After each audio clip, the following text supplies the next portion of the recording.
சாதாரண ஒரு கிராமத்திலிருந்து நீங்கள் வந்து ஹார்வர்ட் யூனிவர்சிட்டி வரைக்கும் பெரிய லெவலில் நீங்கள் போயிருக்கீங்க. எந்த ஒரு பாயிண்ட்டில் எஜுகேஷன் தான் நம்மளை வந்து அடுத்த லெவலுக்கு கொண்டு போகும் அப்படின்னு சொல்லி நீங்கள் ரியலைஸ் பண்ணீங்க? எங்கள் அம்மா சொல்லுவாங்க, என்ன மாதிரி நீனும் பீடி சுற்றி இது பண்ணாத, படிக்கணும் அப்படி. காலையில் 5 மணிக்கே எழுந்திரிச்சுவாங்க, நைட்டு 12 மணி வரைக்கும் பீடி சுற்றுவாங்க. அப்புறம் எதுவுமே லைஃப்பில் அவங்க பார்க்கலங்கிறத நான் ஃபீல் பண்ணேன். நிறைய செல்ஃப் டாக்கும் பண்ணுவேன். ஸோ அஃப்கோர்ஸ் எனக்கு வந்து பயம் இருக்கும். அந்த பயத்தோடு நான் ஒரு கான்ஃபிடென்ட்டாக ஏதாவது பண்ணணும் அப்படிங்கிற ஆசையும் இருக்கும். நான் டெல்லி போகிற வரைக்கும் எனக்கு தெரியாது எங்கள் ஃபேமிலி போர் ஃபேமிலிங்கிறது. ஆக்சுவலாக எல்லா குழந்தைங்களுமான எங்கள் அம்மா அப்பா கொஸ்டின், எங்களை வந்து நல்லா படிக்க வச்சிருக்கலாம், எங்களை வந்து இது பண்ணியிருக்கலாம் அப்படி தான் கொஸ்டின் தான் பண்ணோம். Only when I went to Delhi எனக்கு தெரிஞ்சது, ஓகே இன்இக்வாலிட்டினா என்ன, ஏழை பணக்காரர்களுக்கான வித்தியாசங்கள் எந்த அளவில் இருக்குது. என் பக்கத்து வீட்டில் வந்து இப்போது ஒருத்தர் வந்து ஒரு மனைவி அடிக்கிறாருன்னா அது ஓகேன்றுவேன் நான். ஏன்னா அவங்க ஹஸ்பண்டு அவங்க ஒய்ஃபை அடிச்சுட்டு போட்டோம் அப்படிங்கிற மாதிரி அந்த மனநிலை தான் நம்மளுக்கு இருக்கும். கண்டிப்பாக அந்த இங்கிலீஷ் அப்படிங்கிறது ஒரு மிகப்பெரிய ஒரு பிரச்சனையாக இருந்திருக்கும் இல்லையா? உங்களோட டெட் டாக்ல பார்க்கும்போது அவ்வளோ ஃப்ளூயன்சியாக இங்கிலீஷ் பேசுனீங்க. இப்போ நான் ப்ரொஃபஸர் கிட்ட போய் சொன்னேன், எனக்கு இங்கிலீஷ்லாம் வராது, நான் தமிழில் வந்து எழுதிட்டு அதுக்கப்புறம் ட்ரை பண்ணி ட்ரான்ஸ்லேட் பண்ணுறேன் கூகுள் மூலமாக அப்படின்ட்டு. உனக்கு நீ தமிழ் தெரியும், எனக்கு தமிழ் தெரியாது, நீ எப்படியாவது வந்து ட்ரான்ஸ்லேட்லாம் பண்ணணும் அப்படின்னு சொன்னாங்க. ஸோ எனக்கு அது ஒரு ப்ரொஃபஸர் போய் கஷ்டப்படுத்துகிறோமே அப்படிங்கிற ஒரு எண்ணமும் இருந்துச்சு. அதில் எனக்கு ரொம்ப யூஸ்ஃபுல்லாக இருந்தது வந்து திங்க் இன் இங்கிலீஷ். நீங்கள் எது நீ திங்க் பண்ணாலும் இங்கிலீஷில் திங்க் பண்ணு, ப்ரே பண்ணுறது, உங்ககிட்ட பேசுறது, எதுவாக இருந்தாலும் நீ சிந்திக்கிறது இங்கிலீஷில் சிந்திக்கணும் அப்படின்னு சொன்னாங்க. எனக்கு வந்து ஒரு கேள்வி இருந்துச்சு. என்ன கேள்வி அப்படின்னா, அதுதான் எனக்கு தெரிஞ்சு என்னோட வாழ்க்கையை மாற்றுனுச்சுன்னு நினைக்கிறேன். என்னன்னா, நான் வந்து பீடி சுட்டுவேன், இலை வெட்டுவேன், பயங்கரமாக இலை வெட்டுவேன், கையெல்லாம் பழுக்கிற அளவு எங்கள் வீட்டில் நாங்கள் இலை வெட்டுவோம். ஸோ அப்படி இலை வெட்டுச்சு எனக்கு எப்போதும் ஒரு சிந்தனை இருக்கும், நம்ம லைஃப் மாறுமா, will my life be different. இந்த கேள்வி எனக்கு வந்து நான் எங்கள் அம்மா கிட்டே கேட்பேன். ஆனால் நிறைய பேர் அந்த கட்டத்தை தாண்டி போக மாட்டேங்காங்க. நான் போனால் வந்து வீட்டுக்கு கெட்ட பேர் வந்துருமோ, நான் போனால் வந்து எங்கள் அப்பா என்னை கோச்சிப்பாங்களோ, இவங்க பேசு சில நேரத்தில் வந்து you have to disappoint people. உங்கள் லைஃப்பில் உள்ளவங்கள நீங்கள் டிஸப்பாயிண்ட் பண்ணால் தான் நீங்கள் லைஃப்பில் முன்னேற முடியும். சாதாரண ஒரு கிராமத்திலிருந்து நீங்கள் வந்து ஹார்வர்ட் யூனிவர்சிட்டி வரைக்கும் பெரிய லெவலில் நீங்கள் போயிருக்கீங்க. எந்த ஒரு பாயிண்ட்டில் எஜுகேஷன் தான் நம்மளை வந்து அடுத்த லெவலுக்கு கொண்டு போகும் அப்படின்னு சொல்லி நீங்கள் ரியலைஸ் பண்ணீங்க? ஸோ நான் எப்படி யோசிக்கிறேன்னா, என்ன மாதிரி சூழ்நிலையில் உள்ள ஒரு பொண்ணுக்கு எஜுகேஷன் மட்டும்தான் எஸ்கேப் ரூட், அது மட்டும்தான் வந்து உங்களை காப்பாற்றும் அப்படிங்கிறது வந்து சின்ன வயசுலேருந்து ஒன்று எங்கள் அம்மா சொல்லுவாங்க, என்ன மாதிரி நீனும் பீடி சுற்றி இது பண்ணாத, படிக்கணும் அப்படிங்கிற மாதிரி சொல்லுவாங்க. காலையில் 5 மணிக்கே எழுந்திரிச்சிருவாங்க, பீடி சுற்றிட்டே இருப்பாங்க, நைட்டு 12 மணி வரைக்கும் பீடி சுற்றுவாங்க. அப்படிலாம் என்ன சொல்கிறது, அவங்களுக்கு வேறு எதுவுமே லைஃப்பில் அவங்க பார்க்கலங்கிறத நான் ஃபீல் பண்ணேன். ஸோ அப்போது என் லைஃப்பும் இப்படி ஆயிடக்கூடாது. ப்ளஸ் ஓகே நம்ம நெக்ஸ்ட்டு நம்ம குடும்பத்தை ஏழ்மையிலேருந்து தூக்கணும் அப்படின்னா maybe we have to do something அப்படின்னு தோணுச்சு. பீடி சுற்றுற ஒரு ஃபேமிலியிலேருந்து ஹார்வர்ட் யூனிவர்சிட்டி சாதாரண விஷயம் கிடையாது, அது மிகப்பெரிய ஒரு விஷயம். இதுக்கு இடைப்பட்ட காலத்தில் இருந்த அந்த ஒரு ஜேர்னியில் இருந்த ஸ்ட்ரகிள்ஸ் எல்லாம் என்னது பிக்கெஸ்ட் சேலஞ்சாக இருந்தது என்ன உங்களுக்கு? இந்த கனவுக்கும் இந்த என்ன சொல்கிறது அவுட்கமுக்கும் நடுவில் இருக்கலாம் அந்த பாதை யாருக்குமே தெரியாது. ப்ளஸ் என்னென்னா, நான் இன்னொன்று என்ன நினைக்கிறேன், இன்டர்னலாக நிறைய பேரியர்ஸ் இருக்குது. அப்படி தானே, ஒன்று மற்றவங்க வந்து நீ பண்ணக்கூடாதுங்கிறது, இன்னொன்று நம்ம இன்டர்னலாகவே பிகாஸ் சின்ன வயசுலேருந்தே சொல்லியிருப்பாங்க, ஓகே நீ பொண்ணு உனக்கு ஒன்றும் தெரியாது, இந்த மாதிரி விஷயங்கள் சொன்னதுனால அதை இன்டர்னலாக நம்மளுக்கு வந்து ஓகே நம்ம இதை கடந்து வந்துருவோமா அப்படிங்கிற அந்த இன்டர்னல் சேலஞ்சஸும் எனக்கு ரொம்ப அதிகமாக, செல்ஃப் டவுட் ரொம்ப அதிகமாகவே இருந்துச்சு. சின்ன வயசுலேருந்து பயங்கரமான செல்ஃப் டவுட் இருந்துச்சு. நிறையா எப்படி சொல்ல, நம்ம பண்ண முடியுமா பண்ண முடியாதா, நம்ம வந்து சேஃபாக இருப்போமா, இந்த மாதிரி நிறைய விஷயங்கள் இருக்குது. ஸோ இப்போ சேலஞ்சுன்னு கேட்டிங்கன்னா ஒன்று எக்ஸ்டர்னல், பட் டெஃபினட்டாக இன்டர்னல் பேரியர்ஸும் நிறையவே இருந்துச்சு. அது எப்படி அந்த பேரியர்ஸை பிரேக் பண்ணீங்க நீங்கள்? I think it's also experience. அப்படி தானே, இப்போ வந்து என்ன சொல்கிறது, நான் வந்து ஓகே இது எப்படி சொல்கிறது, நிறைய செல்ஃப் டாக்கும் பண்ணுவேன். ஸோ அஃப்கோர்ஸ் எனக்கு வந்து பயம் இருக்கும்.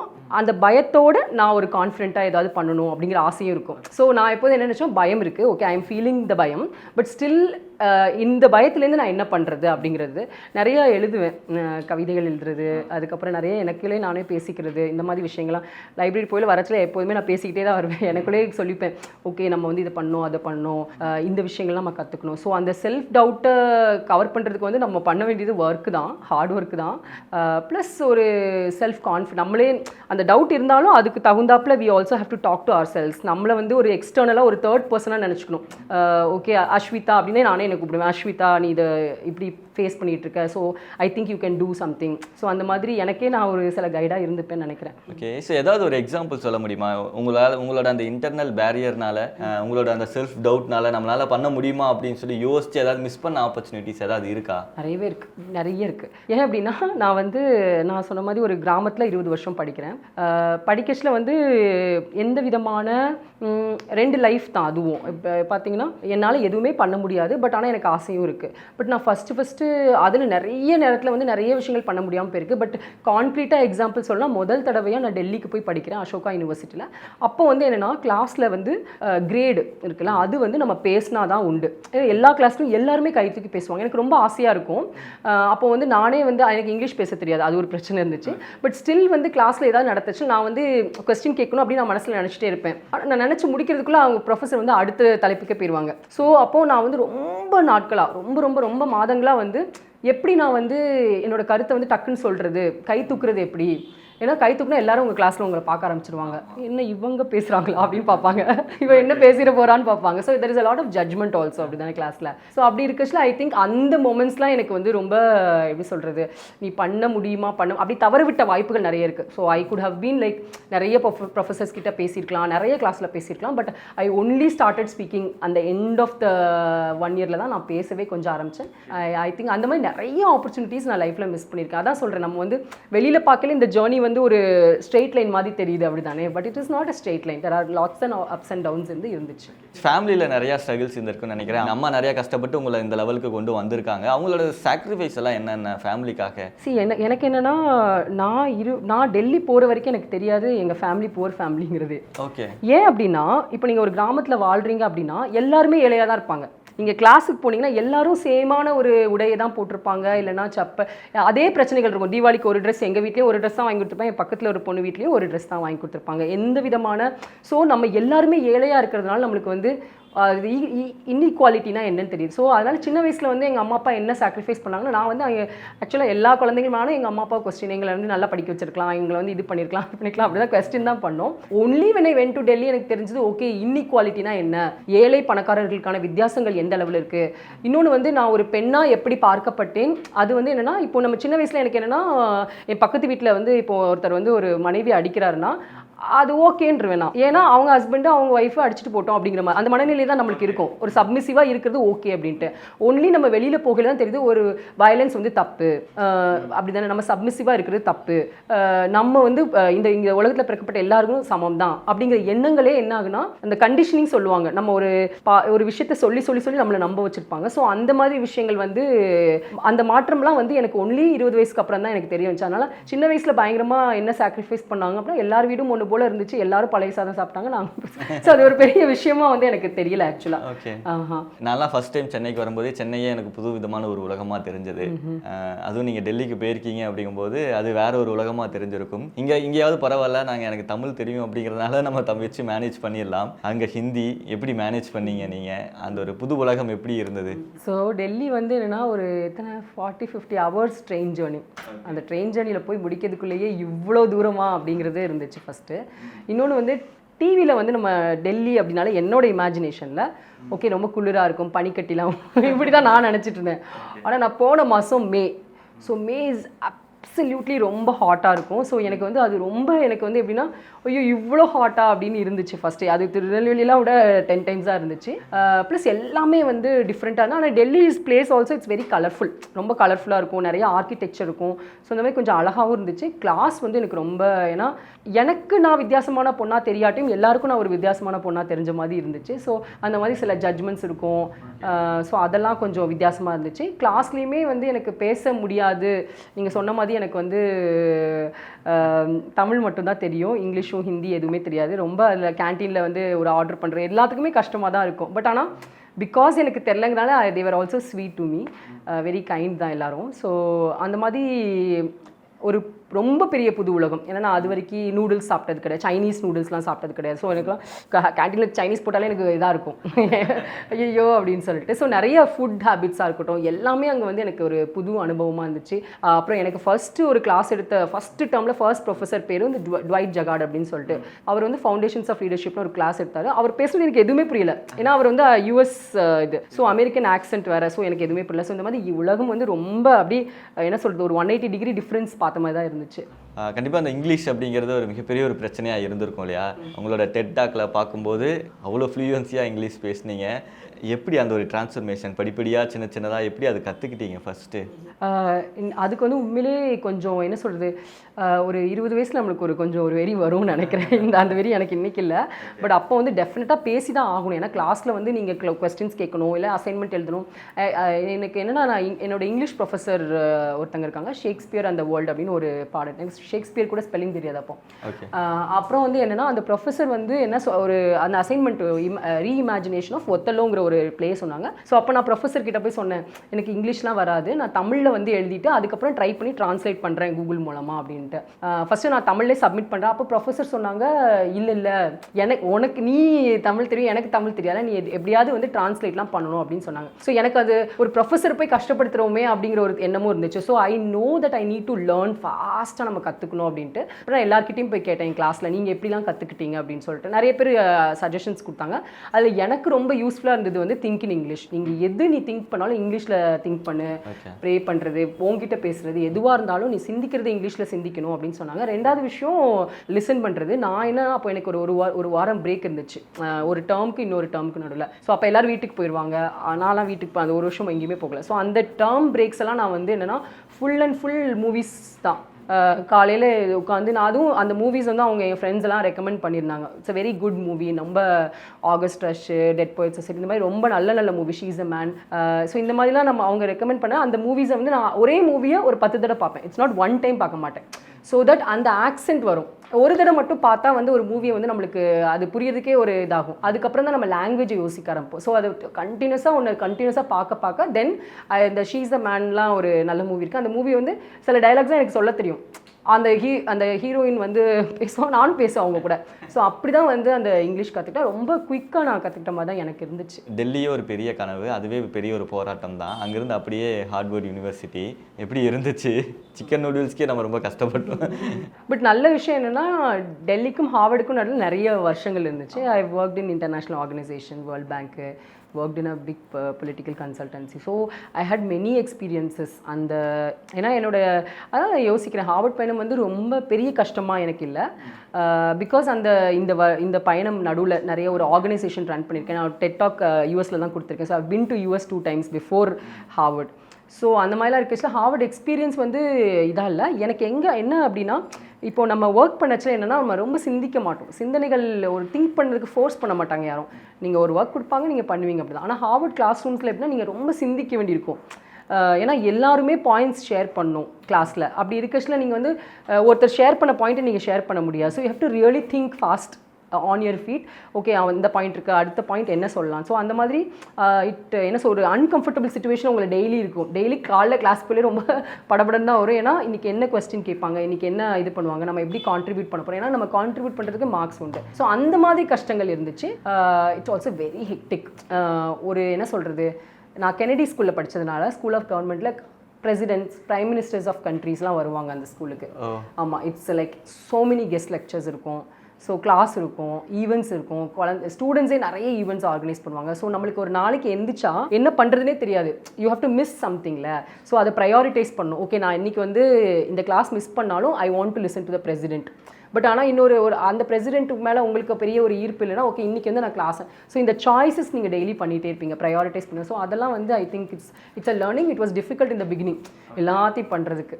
உங்கள் வில்லேஜில் இருக்கவங்கெல்லாம் என்ன ஃபீல் பண்ணுறாங்க? நீங்கள் பெரிய ஒரு சாதனை பண்ணிட்டு வரும்போது அவங்களோட மனநிலை எப்படி இருந்துச்சு? நம்ம ஊர்ல இருந்து வெளியே டவுன் போகிறதுக்கே வந்து ரொம்ப கஷ்டமாக இருக்கும். அப்படி யோசிச்சுட்டு இருந்தவங்க ஹார்வர்ட் யூனிவர்சிட்டி வரைக்கும் போயிட்டு ஒரு பெண் வந்திருக்காங்க. அப்படிங்கும்போது என்ன ஃபீல் பண்ணுறாங்க? அவங்க என்ன ஃபீல் பண்ணுறாங்கங்கிறது நான் என்ன ஃபீல் பண்ணுறேன் அப்படின்னா, I think nobody should think that okay Ashwitha வந்து ஹார்ட் ஒர்க் பண்ணியிருக்கிறதுனால தான் அவங்க போயிட்டாங்க அப்படின்ட்டு. I don't think it was hard work. I was just very lucky. நான் வந்து ஸ்மார்ட்டான பொண்ணு கிடையாது, நான் திறமையான பொண்ணு கிடையாது. I was very average. நான் சொன்ன மாதிரி நிறைய self doubt, I was not really hard working also. என் கிளாஸில் எனக்கு தெரிஞ்சு நிறைய டெடிகேட்டட் ஸ்டூடெண்ட்ஸ் இருந்தாங்க. ஐ திங்க் சம்டைம்ஸ் அதுதான் unfortunate situations in life that some people இப்போ உங்கள் கூட படித்தவங்களே ஒருத்தவங்க பெரிய லெவலில் இருப்பாங்க ஆனால் அவங்க அதுக்கு காரணமாக இருந்திருக்க மாட்டாங்க. ஸோ அந்த இதில் வந்து I don't want anybody to think okay Ashwitha வந்து ஹார்ட் ஒர்க் பண்ணியிருக்காங்க, அதனால் அஸ்விதா ஹார்ட் ஒர்க் பண்ணாங்களா இல்லையான்னு நம்மளுக்கு தெரியாது. பட் அவங்களுக்கு நிறைய பேர் ஹெல்ப் பண்ணாங்க, நிறைய பேர் சப்போர்ட் பண்ணாங்க, கரெக்டான ஒரு ஆள் கையில் அவங்க போய் சேர்ந்தாங்க. கரெக்டாக நான் டெல்லிக்கு போய் சேர்ந்தேன். டெல்லியிலேருந்து ஒரு 6 இயர்ஸ் ஒரு ஆர்கனைசேஷன் ரன் பண்ணேன். அந்த 6 இயர்ஸ் ஆர்கனைசேஷன் ரன் பண்ணுறதுக்கு அந்த டெல்லி நெட்வொர்க் எனக்கு ஹெல்ப் பண்ணுச்சு. அதுக்கப்புறம் ஒரு பொலிட்டிக்கல் கன்சல்டன்சிக்கு போனேன். அதுக்கடுத்து புரியுதுங்க, இந்த பயணம் வந்து யாரோ ஒருத்தங்க நம்ம டக்குன்னு தூக்கி விட்றாங்க. ஸோ அந்த நபர்கள் எனக்கு அமைஞ்சிட்டு அப்படி தான் நான் பார்க்குறேன் அதை. அண்ட் எல்லாரும் அவங்களோட லைஃப்பில் வந்து நெக்ஸ்ட்டு எப்படி சொல்கிறது, எனக்கு வந்து ஒரு கேள்வி இருந்துச்சு. என்ன கேள்வி அப்படின்னா அதுதான் எனக்கு தெரிஞ்சு என்னோட வாழ்க்கையை மாற்றுனுச்சுன்னு நினைக்கிறேன். என்னன்னா, நான் வந்து பீடி சுற்றுவேன், இலை வெட்டுவேன், பயங்கரமாக இலை வெட்டுவேன், கையெல்லாம் பழுக்கிற அளவு எங்கள் வீட்டில் நாங்கள் இலை வெட்டுவோம். ஸோ அப்படி இலை வெட்டுச்சு எனக்கு எப்போதும் ஒரு சிந்தனை இருக்கும், நம்ம லைஃப் மாறுமா, will my life be different. இந்த கேள்வி எனக்கு வந்து நான் எங்கள் அம்மா கிட்டே கேட்பேன், அம்மா உன்ன மாதிரி நான் இருப்பேனா இல்லை நான் எதுவும் பண்ணுவேனா? அப்போ எங்கள் அம்மா சொல்லுவாங்க நீ படிச்சனா மாறலாம் அப்படின்னு சொல்லிட்டு. ஸோ இந்த கேள்வி வந்து என் லைஃப் டிஃப்ரெண்ட்டாக இருக்குமா, என் லைஃப் டிஃப்ரெண்ட்டாக இருக்குமா, இந்த கேள்வி வந்து என்னை ஒவ்வொரு இடத்துக்காக அழைச்சிட்டு போச்சு. அங்கே சேலஞ்சஸ் இருக்கும். இப்போ வந்து எங்கள் அப்பாவே வந்து என்ன சொல்லுவாங்கன்னா, திருநெல்வேலி போய் இன்டர்வியூ அட்டன் பண்ணுறது நான் சொல்லாமல் தான் போயிருந்தேன், எங்கள் அம்மா கிட்ட மட்டும் தான் சொல்லியிருந்தேன். ஸோ அந்த மாதிரி சான்சஸ் நீங்கள் லைஃப்பில் எடுக்க வேண்டியிருக்கும். ஒரு சிச்சுவேஷன் இருக்கும், பயங்கரமான சேலஞ்ச் இருக்கும், ஆனால் தாண்டி நீங்கள் வந்து உங்களுக்கு ஒரு தைரியம் வரும். அந்த தைரியம் எதுக்கு வருதுன்னா, will my life be different அந்த கேள்வி மூலமாக. ஆனால் நிறைய பேர் அந்த கட்டத்தை தாண்டி போக மாட்டேங்காங்க. நான் போனால் வந்து வீட்டுக்கு கெட்ட பேர் வந்துருமோ, நான் போனால் வந்து எங்கள் அப்பா என்னை கோச்சிப்பாங்களோ, இவங்க சில நேரத்தில் வந்து you have to disappoint people. உங்கள் லைஃப்பில் உள்ளவங்களே நீங்கள் டிஸப்பாயிண்ட் பண்ணால் தான் நீங்கள் லைஃப்பில் முன்னேற முடியும். ஸோ அந்த சான்சஸ் எடுக்க நான் தயாராக இருந்தேன். I have always taken risk. இப்போ நான் டெல்லி போயிருந்தேன். அந்த டெல்லியில் வந்து எனக்கு தெரியாது, டெல்லியில் யாரையுமே தெரியாது, லாங்குவேஜ் தெரியாது, சொந்தக்காரங்க கிடையாது, அங்கே உள்ள ப்ரொஃபஸர்ஸ் டீச் பண்ணுறது புரியுமான்னு தெரியாது. I failed in almost all subjects. But still I went because எனக்குள்ள ஒரு நம்பிக்கை இருந்துச்சு, டெல்லி வாழ்க்கை என்னை மாற்றும் அப்படின்னு. ஸோ அந்த பயணம் வந்து முக்கியம்னு நினைக்கிறேன். அது maybe Ashwitha has done that she has taken risk. ஆனால் மற்றபடி எனக்கு வந்து அஸ்விதா ரொம்ப டேலண்டடானவங்க, இல்லை அவங்க ரொம்ப ஹார்ட் ஒர்க் பண்ணாங்க, அப்படிலாம் இல்லை அவங்க ஸ்பெஷலான ஒரு வீட்டில் பிறந்தாங்க, அப்படிலாம் எதுவுமே கிடையாது. ஸோ அந்த டிஃப்ரென்ஸை வந்து என் கிராமத்தில் யாரும் பார்த்துட்டு ஐயோ நான் அக்கா மாதிரி ஆகலை, இல்லைனா அவ்வளோ மாதிரி ஆகலை அப்படின்னு ஃபீல் பண்ணிருக்கேன். Because Ashvitha was just lucky that somethings has happened. எப்படி அஸ்விதாக்கு வந்து நிறைய பேர் அவங்க கஷ்டப்படுறப்போ என்ன பண்ணுறதுன்னு தெரியாமல் யோசிச்சுட்டு இருக்கப்போ கை பிடிச்சி தூக்கி விடுறதுக்கு இருந்தாங்களோ, இன்றைக்கி நிறைய பேருக்கு அந்த சப்போர்ட் கிடைக்காம இருக்குன்னு நினைக்கிறேன். மேபி அந்த சப்போர்ட் வந்து எல்லாருக்குமே கிடைச்சதுன்னு அப்படின்னா எல்லாருமே இன்னைக்கு வருவாங்க இல்லையா? அது ஏன் வந்து நிறைய பேருக்கு அந்த சப்போர்ட் கிடைக்காமையே இருக்குது? ஸோ அதனால தான் நான் வந்து காலேஜ் முடிச்சுட்டு 1 வருஷம் ஒர்க் பண்ணேன். அதுக்கப்புறம் நான் என் கிராமத்துக்கே வந்துட்டேன். ஐ ஸ்டார்டட் அன் ஆர்கனைசேஷன் போதி ட்ரீன்னு சொல்லிட்டு. அதோட மெயின் நோக்கமே இதுதான். கிராமப்புறத்தில் உள்ள குழந்தைங்களுக்கு வந்து திறமை இருக்குது, கான்ஃபிடென்ஸ் இருக்குது, எல்லாமே இருக்குது. அவங்களோட பிரச்சனை என்ன அப்படின்னா, அவங்களுக்கு ஆப்பர்ச்சுனிட்டி சொல்கிறதுக்கு ஒரு ஆள், அவங்கள கையை பிடிச்சி தூக்குறதுக்கு ஒரு ஆள் இல்லை. அவங்க வீட்டில் வந்து ஓகே இது நல்ல ஆப்பர்ச்சுனிட்டி தான், வெளில அனுப்புங்க உங்கள் பொண்ணை, நாங்கள் பார்த்துக்குறோம் அப்படின்னு சொல்கிறதுக்கு ஒரு ஆள் இல்லை. அப்படி தானே? ஸோ அந்த விஷயத்தை செய்யணும்னு சொல்லி தான் 6 இயர்ஸ் ஆயிரேன். அண்ட் நிறைய குழந்தைங்க வந்து ஹையர் எஜுகேஷன் படித்தாங்க. எனக்கு வந்து டிஸ்ட்ரிக்ட் அட்மினிஸ்ட்ரேஷன் சப்போர்ட் எல்லாமே இருந்துச்சு ஒரு என்ஜிஓ ரன் பண்ணல. ஸோ ஐ பிலீவ் அந்த பிளாட்ஃபார்மை வந்து அது என்னோட என்ஜிஓஸோட வேலையை நான் பார்க்கல, அது ஸ்கூலோட வேலையா காலேஜோட வேலையான்னு பார்க்குறேன். இதில் வந்து நான் என்ன ஒரு டிஃப்ரென்ஸ் பார்க்குறேன்னா, இப்போது தமிழ்நாட்டில் உள்ள காலேஜஸ்ன்னு வச்சுக்கிடுவோம், எந்த ப்ரைவேட் கவர்மெண்ட்டுன்னு அவங்க இப்போ நீங்கள் படிச்சிருப்பீங்க ஒரு காலேஜ், அந்த காலேஜ் என்றைக்காவது உங்களை கூப்பிட்டு நீங்கள் என்ன பண்ணுறீங்கன்னு கேட்டிருக்காங்களா? உங்களை ஃபாலோ அப் பண்ண மாட்டாங்க. 3 வருஷம் முடிச்சிட்டா அவங்களுக்கும் எனக்கும் சம்மந்தம் இல்லைங்கிற மாதிரி தான் இருக்கும். பட் ஆனால் அசோகா யூனிவர்சிட்டியோ இல்லை ஹார்வர்டோ every month every 2 months 3 months வந்து அவங்க ஒரு அப்டேட் கேட்டே இருப்பாங்க. ஸோ அதுதான் வந்து எனது குழந்தைங்களோட லைஃப்பில் இன்வெஸ்ட் பண்ணுறது. அவங்க ஆப்பர்ச்சுனிட்டிஸ் கிடச்சிதா, அவங்க என்ன பண்ணுறாங்க அப்படிங்கிற ஒரு அவங்க ஸ்டோரிஸ் எடுத்து வெளில சொல்கிறது. ஸோ ஐ பிலீவ் அந்த என்ன சொல்கிறது, ஒரு காலேஜ்க்கு வந்து இங்கே உள்ள காலேஜஸ்க்கு ஒரு கமிட்மெண்ட் இல்லைன்னு நினைக்கிறேன். எல்லா குழந்தைகளும் வந்து நெக்ஸ்ட் ஸ்டெப்புக்கு எடுத்து வைக்கணும். அவங்க எல்லாருக்கும் வந்து பிளேஸ் ஆனாங்களா, அவங்க நெக்ஸ்ட் ஸ்டெப் எடுத்து வச்சாங்களா, ஸ்காலர்ஷிப்ஸ் கிடச்சிதா அப்படின்னு அந்த ஃபோக்கஸ் வந்து ஸ்கூல்ஸ் அண்ட் காலேஜஸ் பண்ணும். இன்றைக்கி நிறைய என்ஜிஓஸ் அதை பண்ணுறாங்க. கரியர் ஆப்பர்ச்சுனிட்டிஸுங்கிறாங்க, என்ன சொல்கிறது, ஃபெலோஷிப்புங்கிறாங்க, கவர்மெண்ட் ஜாப்க்கு ட்ரைனிங்குங்கிறாங்க. இது எல்லாமே வந்து ஸ்கூல்ஸ் அண்ட் காலேஜஸ் பண்ண வேண்டிய ஒரு இதுதான். நீங்கள் அந்த என்ஜிஓலாம் ஸ்டார்ட் பண்ணி உங்களை மாதிரியே வந்து எப்படி போகணும் அப்படின்னு சொல்லி வழி தெரியாமல் இருக்க நிறைய பேர் வந்து கைப்பிடிச்சு தூக்கி விட்டுட்டு இருக்கீங்க. கண்டிப்பாக நம்ம ஜெயிக்கிறத தாண்டி நம்மளால் ஒருத்தவங்க ஜெயிக்கும் போது தான் வந்து நமக்கு மிகப்பெரிய ஒரு சந்தோஷம் வரும் இல்லையா? அந்த மாதிரி உங்களோட ஸ்டூடெண்ட்ஸ் யாராவது ஜெயிக்கிறத பார்த்து நீங்கள் ரொம்ப பெருமைப்பட்ட மொமெண்ட் ஏதாவது இருக்கா? ஏதாவது இன்சிடென்ட் ஷேர் பண்ண முடியுமா? கண்டிப்பாக. என்னென்னா ஆக்சுவலாக என் டெட்லேயும் நான் பேசியிருப்பேன். பட் ஆனால் எனக்கு ஏன் அது சந்தோஷம் அப்படின்னா, நான் டெல்லிக்கு போகல எனக்கு வந்து அங்கே ஒரு ஃபீலிங் இருந்துச்சு. நான் சொல்லியிருப்பேன் அதுலேயுமே, என் கிளாஸில் வந்து நான் வந்து எனக்கு ஒரு வித்தியாசமான ஒரு பொண்ணாக தெரிஞ்சேன். ஒரு கிராமத்துலேருந்து வந்த ஒரு பொண்ணா, எதுவும் பேச தெரியாத ஒரு பொண்ணா, ட்ரெஸ்ஸு டிஃப்ரெண்ட் எல்லாமே ஒரு. அப்போ நான் வந்து நினச்சேன் எனக்கும் என் கிளாஸ்மேட்ஸ்க்கும் உள்ள வித்தியாசம் என்ன அப்படின்னா, இட் இஸ் நாட் ரியலி எனக்கு திறமை இல்லை அதெல்லாம் இல்லை. It is just that flip of a coin. நான் ஒரு ரூரலான ஒரு கிராமப்புறத்தில் பிறந்துட்டேன், பீடி தொழிலாளர்கள் குழந்தையாக பிறந்துட்டேன், இல்லை நான் நார்மலான ஒரு காலேஜுக்கு போனேன், இந்த மாதிரி சில விஷயங்கள். அவங்களுக்கு அது அவங்க வந்து ஒரு பணக்கார வீட்டில் பிறந்திருக்கலாம், அவங்களுக்கும் எனக்கும் அதுதான் டிஃப்ரென்ஸு.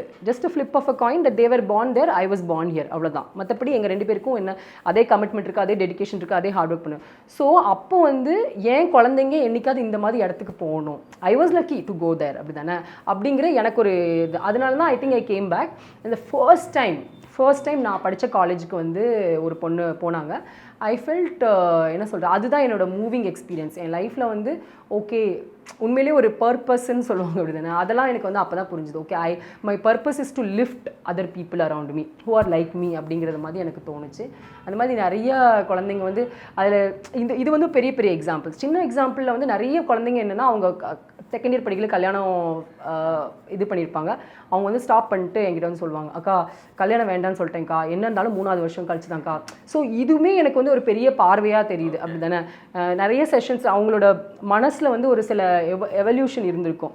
அதுக்கு முன்னாடி வரைக்கும் நான் கல்யாணம் பண்ணிக்கிறேன் அப்படின்னு சொல்கிற பிள்ளைங்க, இல்லைனா it's not a wrong thing to get married, but you also, நான் என்ன சொல்லுவேன்னா, நீ ஃபைனான்ஷியலாக இண்டிபெண்டன்ட் ஆகிட்டு என்னனாலும் பண்ணு, வேலை பண்ணிவிட்டு என்னனாலும் பண்ணு. ஸோ அதை கேட்டுட்டு சில பிள்ளைங்க வந்து வீட்டில் வந்து ஸ்டாண்டப் பண்ணி they are standing up for themselves, அவங்களுக்காக அவங்களோட உரிமைகளுக்காக அவங்க போராடுறது எனக்கு அது ஒரு பெரிய மூவிங் மொமெண்ட்டாக இருக்கும். என்ன அந்த மாதிரி ஸ்டோரிஸ் கேட்கச்சில். ஒரு பீடி தொழிலாளராக ஒரு பீடி சுற்றுற அந்த ஒரு வேலையில் இருக்கீங்க அப்படிங்கும்போது எனக்கு தெரிஞ்சு அது ரொம்ப அந்த ஒரு சேஃபான ஒரு என்விரான்மெண்ட்டாக இருந்திருக்குமா அப்படின்னா கொஞ்சம் டவுட்டு தான் இல்லையா? ஏன்னா அந்த ஒரு விஷயம் இதனால வந்து நிறையா பிரச்சனை வர்றதுக்கெல்லாம், ஐ மீன் மெடிக்கல் விஷயமா நிறையா பிரச்சனை வர்றதுக்கெல்லாம் சான்சஸ் இருக்கு இல்லையா? என்ன மாதிரி பிரச்சனையெல்லாம் மெடிக்கல் ரீதியாக நீங்கள் ஃபேஸ் பண்ணீங்க? நீங்களுமே சின்ன வயசில் அந்த பீடி சுற்றுறதெல்லாம் பண்ணியிருக்கீங்க அப்படிங்கும்போது அம்மாவும் சரி ஃபேமிலியிலும் சரி என்ன மாதிரி மெடிக்கல் பிரச்சனையெல்லாம் இருந்தது? அந்த என்விரான்மெண்ட் ரொம்ப சேஃபாக இருந்துச்சா, எப்படி இருந்தது? எல்லாருக்குமே ஆஸ்துமா, எனக்கும் ஆஸ்துமா இருக்குது, எங்கள் அம்மாவுக்கும் ஆஸ்துமா இருக்குது. பட் அஃப்கோர்ஸ் இந்த அட்டாக்ஸ் இப்போ ஆஸ்துமா வந்து இப்போ கொஞ்சம் குறைஞ்சிருக்கு பிகாஸ் ஆஃப் லைஃப் கொஞ்சம் டர்ன் ஆகிக்கிறதுனால. So everybody has a respiratory problem இருக்கும், மோஸ்ட் ஆஃப் த பீப்புள். நீங்கள் பார்த்தீங்கன்னா நான் வளர்ந்த ஊர் வந்து முக்குடல், அங்கே நிறைய பிடி கம்பெனிஸ் இருக்குது. ஸோ அங்கே வந்து சென்ட்ரல் கவர்மெண்ட்டே ஒரு பிடி ஹாஸ்பிட்டல் ஆரம்பிச்சிருக்காங்க. அப்போது இந்த கைண்ட் ஆஃப் நோய் என்ன இருந்துச்சுன்னா சென்ட்ரல் கவர்மெண்ட்டே ஒரு பிடி ஹாஸ்பிட்டல் ஸ்டார்ட் பண்ணியிருக்கோம், நீங்கள் யோசிக்கணும். ஸோ அந்தளவு வந்து ரெஸ்பிரேட்டரி ப்ராப்ளம்ஸ் நிறைய இருக்கும் because it's a long sitting, என்ன சொல்கிறது, முதுகு, ஸ்பைன் ப்ராப்ளம், இந்த மாதிரி நிறைய ப்ராப்ளம்ஸ் வரும் கண்டிப்பாக. அது வந்து நான் என்ன பீடி தொழிலாளர்களுக்கு மட்டும் நான் பார்க்கல. இப்போ நீங்கள் வந்து உப்பளத்தில் வேலை பார்க்குறாங்க, அப்படி தானே. அப்போ உப்பளத்தில் வேலை பார்க்குறவங்களுக்கு ஃபுல்லாக இருக்கும், எல்லாருக்கும் யூட்ரஸ் இறங்குது. ஸோ இந்த மாதிரி ஒர்க்கில் வந்து அதுதான் பிரச்சனை என்னென்னா, there will be an occupational hazard இருக்கும். அதை வந்து நம்ம வந்து ஃபேஸ் பண்ணோம். அதை வந்து அதுக்கு தான் வந்து ஆல்டர்னேட்டிவ் சிஸ்டம்ஸ் ஆஃப் எம்ப்ளாய்மெண்ட் ஏதாவது இருக்கா அப்படிங்கிறத நம்ம கண்டிப்பாக தேடி கண்டுபிடிக்கணும். சேஞ்ச் ஆனால் நல்லா இருக்குன்னு யோசிக்கிறீங்களா? ஆமாம், ஒரு சேஃபான என்விரான்மெண்ட்டில்.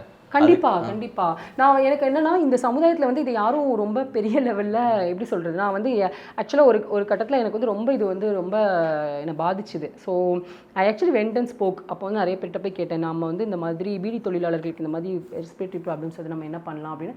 அப்போ ஒருத்தர்லாம் வந்து ரொம்ப பணக்காரங்க, இஸ் வெரி எஸ்டாப்ளிஷ்டு எல்லாம், அவர் சொல்கிறார் மாஸ்க் போட்டு வேலை செய்ய சொல்லுங்கள் அப்படின்னு.